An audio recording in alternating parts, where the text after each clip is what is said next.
উজির, তোমার সাথে আমার কিছু কথা ছিল। আচ্ছা বেগম সাহেবা, বলুন বলুন, কি বলবেন বলুন। আমি একটু ঘুরতে যেতে চাই। এই রে, ঘুরতে যাবেন? সে তো অনেক খরচ। কিসে প্রচুর খরচ উজির? আমার ট্যাঙ্ক থেকে কিছু যাবে না তো? আখির জাহাপানা, ক্ষমা করবেন, আপনার ট্যাঙ্কি তো হবে ফাঁকা। বসবে মোহর, কমবে টাকা। বলো কি? নবাব বাহাদুর, আমি একটু ঘুরতে যেতে চাই।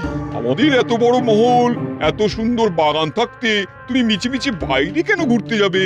আহ, এইরকম করে মশকরা করবেন না, না হলে আমি কিন্তু মনের দুঃখে দুয়ারে খিল দেব, এই বলে দিলাম জনাব।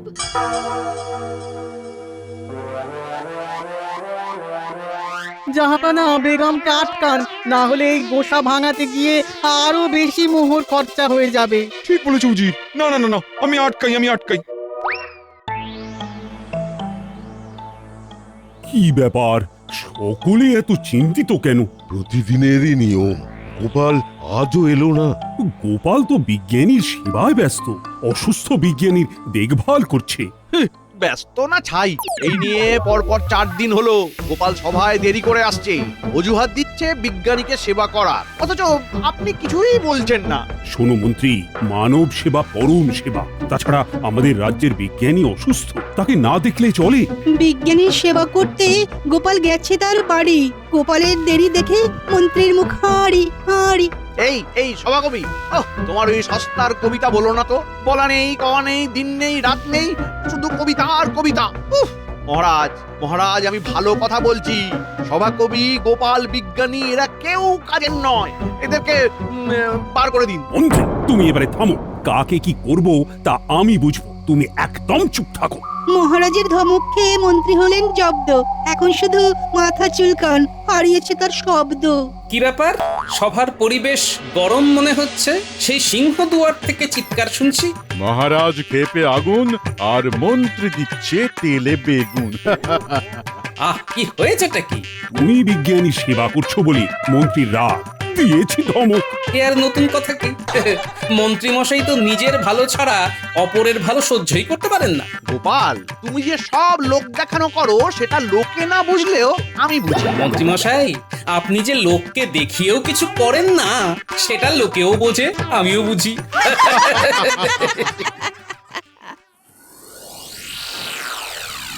এখন তাহলে বলো উজির, কোথায় যাওয়া যায়? সমুদ্র নাকি পাহাড়? আগে নবাব বাহাদুর, এমন একটা জায়গায় যেতে হবে যেখানে দুটোই আছে। অতি উত্তম প্রস্তাব।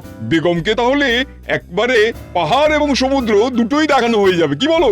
আর পরের বার আর বায়নাও করবে না। হ্যাঁ, জাহাপানা, আমারও তাই মত। মিছি ঘোরার পেছনে বারবার অর্থ ব্যয়ের কোনো মানেই হয় না। এমন কোন জায়গা আছে যেখানে রয়েছে একসাথে পাহাড় আর সমুদ্র? সেই জায়গা বড়ই বিচিত্র। বলো, আরে কোন দিকে শুনি? নবাব, আপনাকে বলছি এখুনি। কৃষ্ণনগর ছাড়িয়ে আরো বেশ খানিকটা দূরে দুর্গনগরে একসাথে পাহাড় আর সমুদ্র দুটোই রয়েছে। বেশ হয়েছে। বাবা। আচ্ছা উজির, ঘোড়া গাড়ি ছাড়া সঙ্গে তো অনেক লোক লস্করও নিতে হবে, তার মানে সেখানেও তো অনেক খরচ হবে। জাহাপানা, আমি আছি তো, চিন্তা করবেন না। কোনো মতলব এসেছে বুঝি? মতলবই আমি সব সময় খুঁজি। শুনুন, কৃষ্ণচন্দ্রকেও সাথে নিয়ে নিন। আর সভাসদেরও কি নেবো?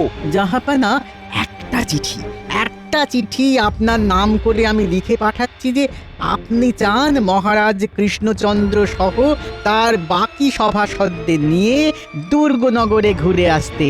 আচ্ছা, তাহলে তুমি বলতে চাইছো যে ওদেরকে সাথে নিলে আমার এখান থেকে লোক লস্কর নিতে হচ্ছে না, তাই তো? আর মোহরও বেঁচে যাচ্ছে। বাবা। আগে একদম তাই। শুনুন, আমি চিঠিটা এইভাবে লিখব যে, প্রিয় কৃষ্ণচন্দ্র, যদি আমাদের ভালো করে ঘোরাতে পারো তাহলে 2 মাসের খাজনা মুকুব। সেই ভালো। 2 মাসের যা খাজনা, তার তুলনায় এখান থেকে লোক লস্কর নিয়ে যেতে গেলে খরচ অনেক বেশি হবে। হ্যাঁ জাহাপানা, আর যদি কৃষ্ণচন্দ্র ঘোরায় তাহলে ঘোড়ার খরচও লাগবে না। তার থেকে এই টোপটা দিই।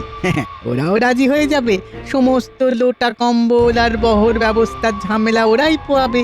আমরা তাহলে নিশ্চিন্তে ঘুরতে পারবো। তুমি না থাকলে কি যে হতো উজির।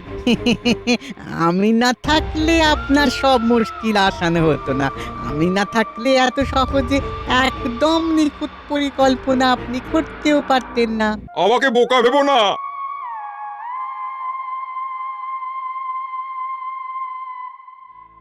তাহলে গোপাল, তুমি বলছো আরো বেশ কিছুদিন সময় লাগবে। হ্যাঁ মহারাজ, বিজ্ঞানী এখনো পুরোপুরি সুস্থ নয়। ঠিক আছে, দেখো যত তাড়াতাড়ি তাকে সুস্থ করে তোলা যায়। হ্যাঁ, বিজ্ঞানীর দ্রুত সুস্থতার প্রয়োজন। তাহলে তো নতুন যন্ত্রটাও আবিষ্কার হবে না। মহারাজ, মহারাজ, এই নবাবের দূত একটা চিঠি দিয়ে গেল।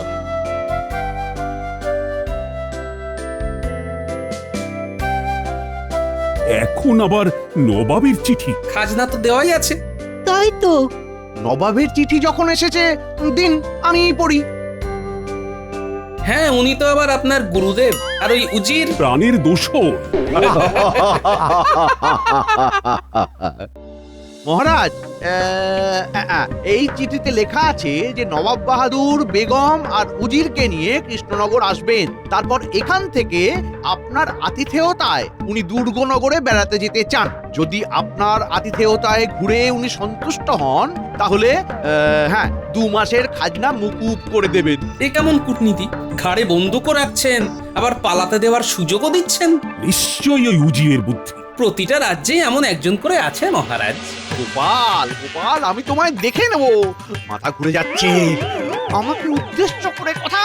ঢিলটা তাহলে ঠিক জায়গায় লেগেছে। আর যাই হোক, আপনি আমাকে যতই দেখুন, যতই অভিশাপ দেন না কেন, আমিই থাকবো। কথায় আছে, শকুনের অভিশাপে গরু যায় না মরে। গোপালের কথা শুনে মন্ত্রীর মাথা ঘোরে। গোপাল, চিঠির জবাবে ওনাদের আসতে বলো। হ্যাঁ মহারাজ।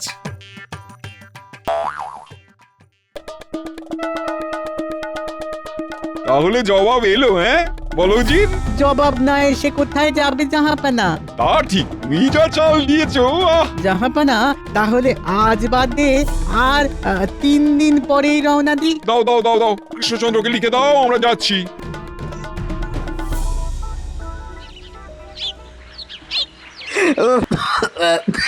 তাড়াতাড়ি সেরে ওঠো বিজ্ঞানী, তোমায় ছাড়া বেড়াতে যেতে মন চাইছে না।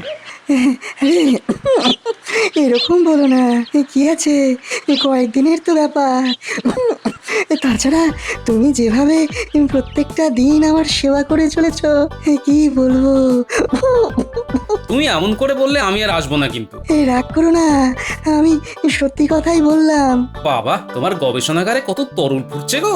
দেখো না, চারিদিকে সব কত তরল। কত রঙের। হ্যাঁ। আচ্ছা, এই এত রকম তরলের নাম তোমার মনে থাকে? তা তা থাকবে না কেন? কত বছর ধরে শুধু এইসবের সাথেই ঘর করছি বলো তো। আচ্ছা, বলছি এই বিকারগুলো তো সব কাচের, তাই না? হ্যাঁ তো। কাচের পাত্রে তরল ফোটাচ্ছ, কাচ ফেটে যাবে না? না না, অত সহজ না। বিজ্ঞান বড়ই অদ্ভুত। তুমি কি জানো, কাগজ তো অত্যন্ত সহজ দাহ্য বস্তু, কিন্তু কাগজের পাত্রেও তরল রেখে ফোটানো সম্ভব। বাবা, সেটা কি করে? দেখো, তুমি যদি শুধুমাত্র কাঁচকে আগুনের উপর বসিয়ে দাও, তাহলে একটু গরম হলেই কাঁচ ফেটে যাবে। কিন্তু তার মধ্যে যদি কোনো তরল পদার্থ থাকে, তাহলে সেই তরল ওই উষ্ণতা টেনে নেয়। একই ব্যাপার কাগজের ক্ষেত্রেও প্রযোজ্য। হ্যাঁ। এটা তো আমি জানতাম না, একদম নতুন জিনিস জানলাম। হ্যাঁ, এটাই পদার্থ বিজ্ঞানের মজা। কঠিন চেষ্টা করে তরল হতে, বায়বীয় হতে।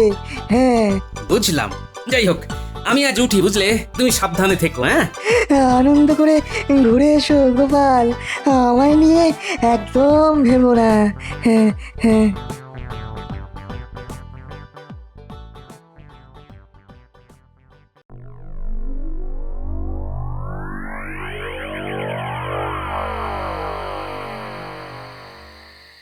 তাও ভালো, নবাবের দৌলতে কালকে একটু ঘুরতে যেতে পারবো। আসতে পারি মহারাজ? কে? গোপাল, এসো এসো। রানীমা, এত খুশি হবেন না, এইগুলো সব নবাবের ষড়যন্ত্র। খাজনা মকুবের নাম করে আমায় ফাঁসিয়ে দিল। যাকে মহারাজ, আপনি চিন্তা করবেন না, আমরা আছি তো, সব সামলে নেব।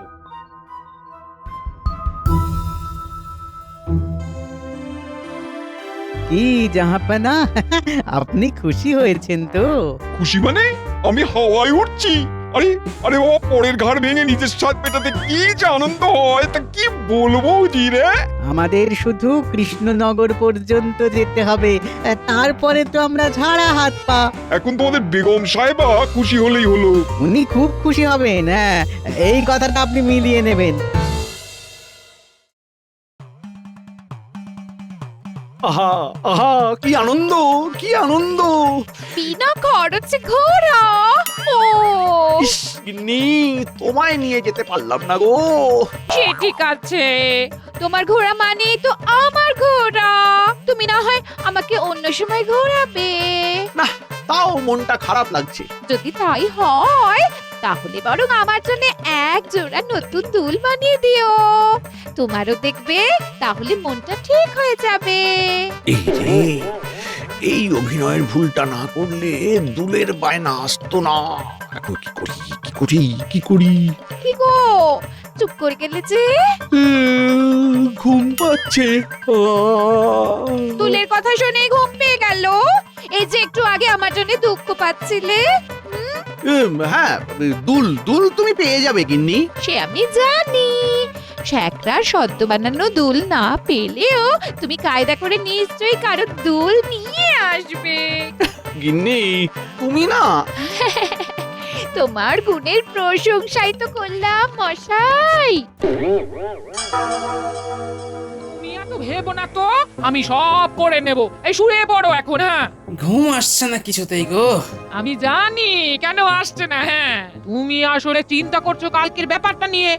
আর হবে নাই বা কেন? হ্যাঁ, একে মন্ত্রী নিয়ে পারো না, তার উপরে উজি দোষর। হ্যাঁ না গো, শুধু চিন্তা নয়, মনটাও খারাপ। ওমা, কেন? এই বেড়াতে যাচ্ছ, কেউ মন খারাপ করে নাকি? কত বছর বাদে তোমাকে একা রেখে কাল আমি যাচ্ছি বলো। ওমা, আমি একা কই? হ্যাঁ, আহা, তুমি কি ভুলে গেলে নাকি তোমার নাতি নাতনি গুলো আছে? ওরাই তো আমার ভরসা গো। ওদিকে বিজ্ঞানীও যেতে পারছে না। বলি হ্যাঁ গো, এত মন খারাপ করো না। এ কি করবে, সময় তো সব সময় সাথ দেবে না গো। বলি যেমন পরিস্থিতি হবে তেমন ভাবে মানিয়ে নিতে হবে। হ্যাঁ, সে আমার 7 জন্মের তপস্যার ফল। না হলে তোমার মতো এমন সমজদার বউ পাওয়া ভাগ্যের ব্যাপার গো। তোমার বউ তোমার সাথে পায়ে পা লাগিয়ে যেমন ঝগড়া করে, তেমন সব পরিস্থিতি বুঝতেও পারে। হ্যাঁ, সবই ভালোবাসা গিন্নি।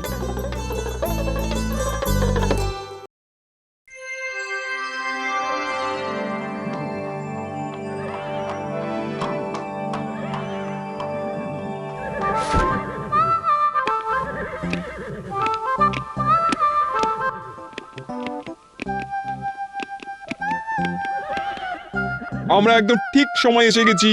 আমরা ঠিক সময়েই ঠিক কাজ করি হুজুর। নবাব বাহাদুর, আর তোর সইছে না নবাব বাহাদুর। কেন কেন, খিদে পেয়েছে নাকি? না, কখন রওনা দেব? ঠিকই তো, বেগম সাহেবা সেই কখন বেরিয়েছেন। মন্ত্রীমশাই, আপনারও যদি খুব তাড়া থাকে তাহলে আপনি বরং কোচোয়ান হয়ে যান। হ্যাঁ, এতটা পথ যাওয়ার বন্দোবস্ত করা তো চারটিখানি কথা নয়। নবাব, এখানে সবই দেরিতে, আমার ভালো লাগছে না। মহারাজ, এখানে এমন অব্যবস্থা কেন? আমি কিন্তু সন্তুষ্ট না হলে 2 মাসের খাজনা মুকুব তো করবই না, উল্টে 4 মাস বাড়িয়ে দেবো। সে আপনি এমনি করবেন না, আমি জানি। বেগম সাহেবা, খুব শিগগিরই রওনা দেব। তার আগে একটু জল খাবার খেয়ে নিন। বুঝলেন নবাব, আমার এই গোপাল না থাকলে এত তাড়াতাড়ি সব বন্দোবস্ত হতোই না। চলুন চলুন জাহাপানা, চলুন বেগম সাহেবা, চলুন। হ্যাঁ হ্যাঁ হ্যাঁ, জল খাবার পর্ব মিটলেই আমরা রওনা দেব।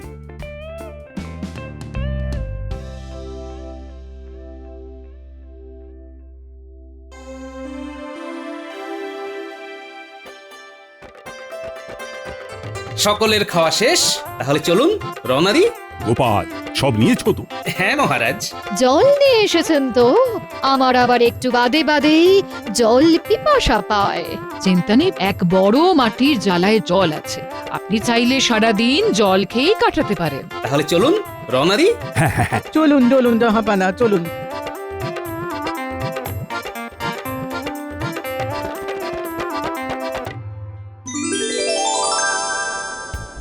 উফ কি দারুণ জায়গা! আহা! এত সুন্দর হাওয়া। কৃষ্ণচন্দ্র, তুমি এক কাজ করো, তুমি বরং এই হাওয়াতেই পাখি হয়ে উড়ে যাও।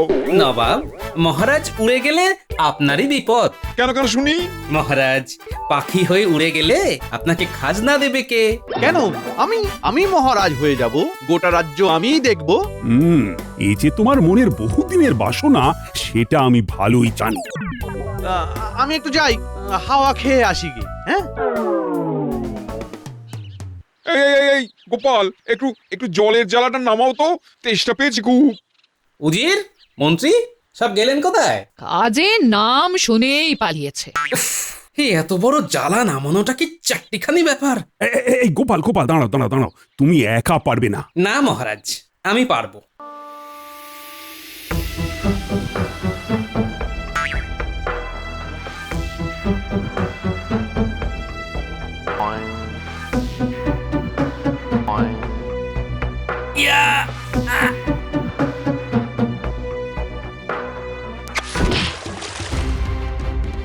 এ বাবা, যা! গোপাল, এটা কি হলো? এখন কি হবে? আমি জানি না, আমাকে যেখান থেকে পারো জল এনে দাও। অকম্মার ঢেকি বের করে দেবো কৃষ্ণনগর থেকে। বেশ হয়েছে, গোপাল এবার বুঝবে ঠেলা।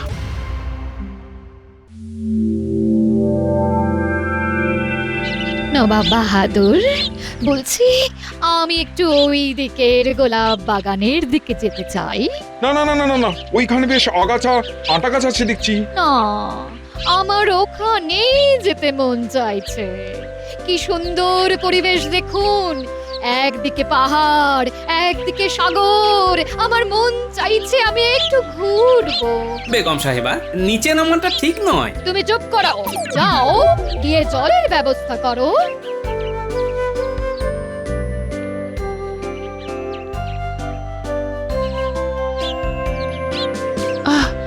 বাবা, গোলাপগুলো দেখুন। খুব সাবধান, এখানে কিন্তু অনেক কাঁটা গাছও আছে, সাবধান। আরে বাবা, শোভাটা উপভোগ করুন।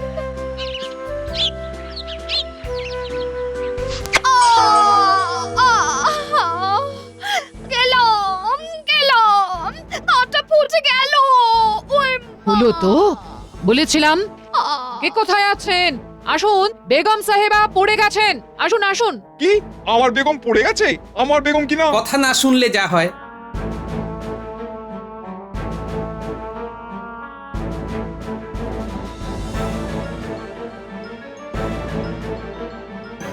দেখুন, এই ক্ষত বেশ গভীর, এক্ষুনি গরম জল লাগবে।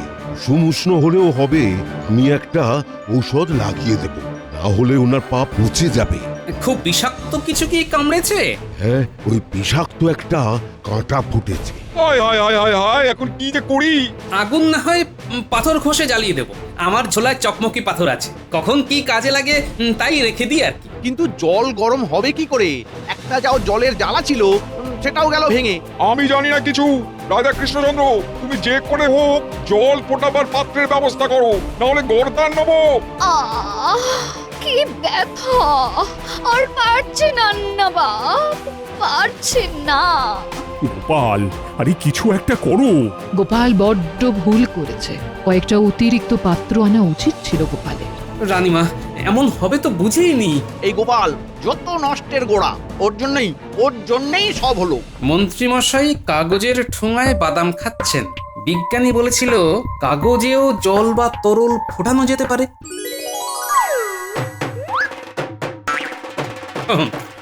ঠোঙাটা বেশ শক্তপোক্তই আছে, কাজ হয়ে যাবে। এই দাও দাও, আমার বাদামের ঠোঙা দাও দাও।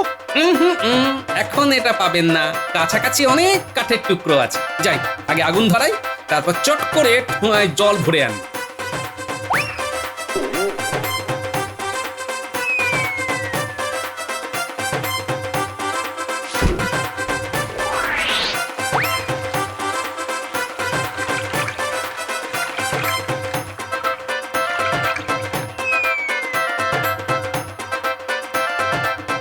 এই নাও বৈদ্য গরম জল, শিগগিরই ওষুধ লাগাও। সাবাস সাবাস গোপাল, নবাব চিন্তা করবেন না, বেগমের পা একদম ঠিক হয়ে যাবে। ভাগ্যিস গোপাল ছিল। গোপাল গোপাল, তুমি আমায় ক্ষমা করে দিও, আমি রাগে অন্ধ হয়ে কি না কি বলেছি। গোপাল, তুমি এই উপায় জানলে কি করে? বিজ্ঞানীর থেকে শুনেছি কাগজও জল ধারণের ক্ষমতা রাখে, তাই সেই উপায়টাই প্রয়োগ করলাম। আর জল ঢাললে কাগজ ভিজে যায়। যতক্ষণ না আগুন পুরো কাগজের জল শুকিয়ে কাগজকে শুকোতে পারছে, ততক্ষণ কাগজও পুড়বে না। গোপাল আমাদের সেরা আর সেরা। গোপাল, তোমায় আমি আমার মুর্শিদাবাদে 2 বিঘা জমি পুরস্কার হিসেবে দেবো।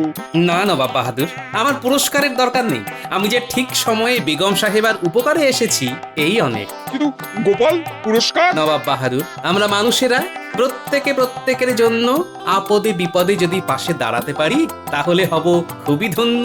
কিন্তু কিন্তু আমার বাদাম খাওয়া হলো না, জমিও পাওয়া হলো না। ইস, বাড়ি ফিরে গিন্নিকে আবার দুল বানিয়ে দিতে হবে। ভালো লাগে না আমার কষ্টের জীবন। দূর দূর দূর দূর, অসহ্য।